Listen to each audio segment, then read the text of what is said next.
राधे राधे जी सभी को। सुबह उठ के देखा तो ततैयों का छत्ता मिला और ततैये भी थे बहुत सारे, क्योंकि बंद घर रहता है तो इसलिए हो जाते हैं। फिर मैं करने लग गई थी अपना काम। मैंने बिस्तर वगैरह की तय करी और मम्मी भी लग रही थी पीछे जाले वगैरह तारने के लिए। और फिर यहाँ दक्ष डांस करने लगा बीच में उठ के।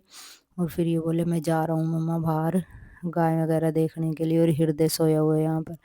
फिर हमारे एक कमरे में रखे थे सोफे, फिर वो दे दिए थे हमने चाचा के घर पे, ये उनको ही रखवाने जा रहे। फिर मैंने कर लिया था अपना झाड़ू पोछा। और फिर चाची बोली कि आज बाजरे की रोटी खा लेना, चूल्हे पे बनाऊंगी मैं। फिर हम पहुंच गए थे चाची के घर पर। यहाँ देखो हृदय कैसे खा रहा है दही को। उसे खानी कम है और गिरानी ज़्यादा है। दक्ष भी कर रहा था शैतानी। फिर मैंने गुस्सा में बोली मैं तुझे थप्पड़ लगा दूंगी। और यहाँ पर बुआ आई हुई थी, फिर बुआ चली गई। देखो किस बाइक पे जा रही है बैठ के, चाचा जिसमें सब्जी वगैरह लाता है। फिर चाची आ गई थी और फिर हम चल दिए थे। सब बोले खेत देखने चलेंगे।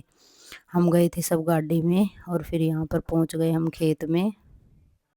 और फिर मुझे दिख गया अमरूद का पेड़। मैं अमरूद देख रही थी लेकिन सारे अमरूद कच्चे थे, एक भी नहीं मिला हमें अमरूद। और दक्ष आया था देखो इसके अंदर, बुग्गे के अंदर। इसे डर भी नहीं लगता बैठते हुए। मैं तो बोल रही थी बेटा गिर जाएगा, लेकिन बोले नहीं मम्मा इसी में। और यहाँ पर देखो फिर मैं भी बैठ गई थी और ये बुग्गी हमारी पलट गई थी। फिर ये आए थे और इन दोनों को लेके गए, दोनों रो रहे हैं। दक्ष तो यहाँ पर बोल रहा था मम्मा मुझे चोट लग गई थी, और फिर भी कह रहा मैं इसी में जाऊँगा।